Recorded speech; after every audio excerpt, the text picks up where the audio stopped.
Okay, I got the answer of x is equal to -1 only by factoring out the logs. First of all, by adding them together, combining them, multiplying together as they should be.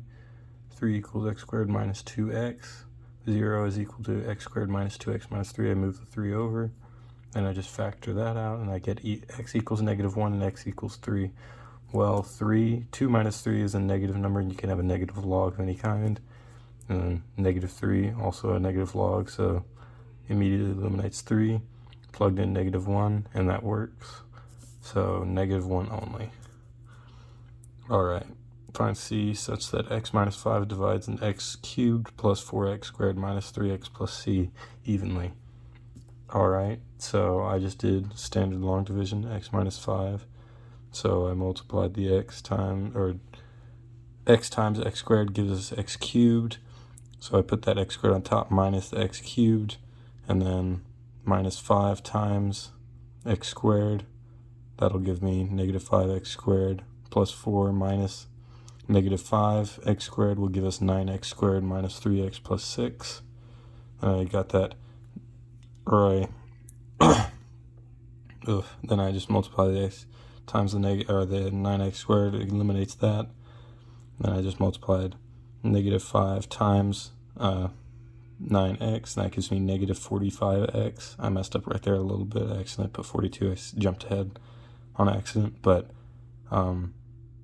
yeah, so 45 will essentially -3 minus -45, so 45 minus 3, 42x, and that'll 42x plus c.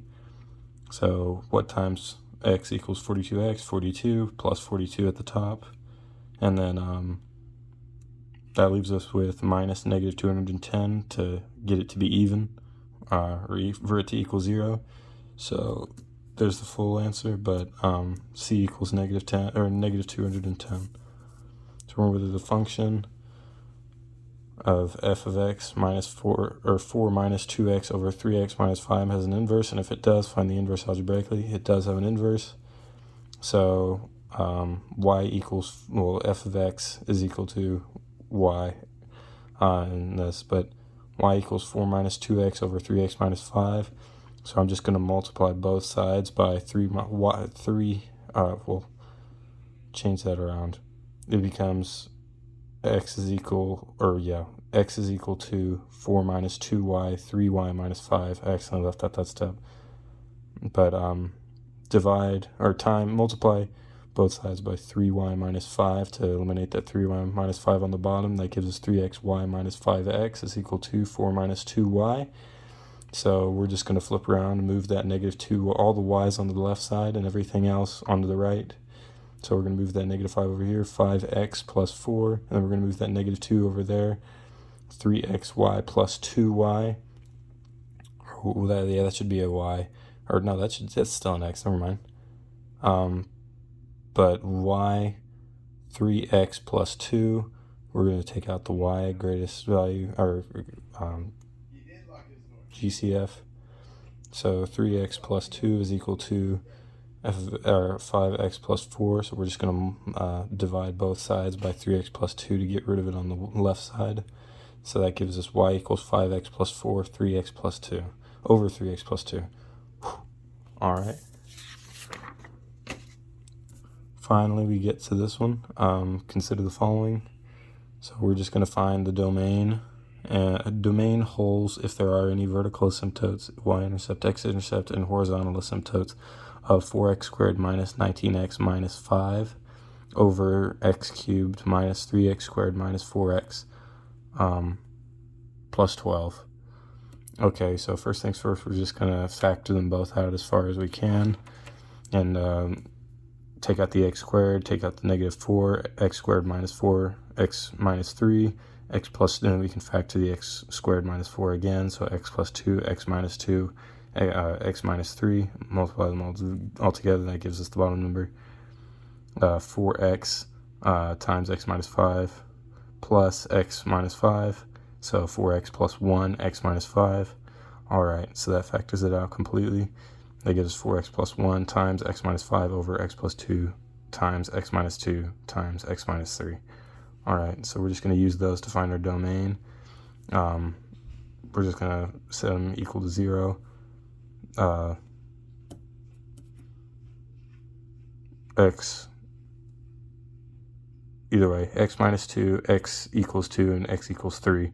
So we know that it's going to continue to negative infinity. So negative infinity to negative 2, over to negative 2, 2, then to 2 to 3, and then 3 to infinity. All right, there are no holes, there are no connected, or there are no shared numbers between the two, the top and bottom, so no holes. Vertical asymptotes, same thing. You're gonna set it equal to 0, and you're going to find that out. So x minus 2, 2, and 3, those are going to be our vertical asymptotes, so the dotted line's going down here in the graph. Y-intercept is going to be 0, negative 5 over 12, and we're going to set all the x's in the equation to 0 to find that, and it'll give us negative 5 over 12, so that's that. X-intercept, negative 4 to 0, and 5 to 0, and we're just going to be setting all the x's to, or we're going to set all the all the things equal to 0. Same thing. Oops, there we go. So that's going to give us those.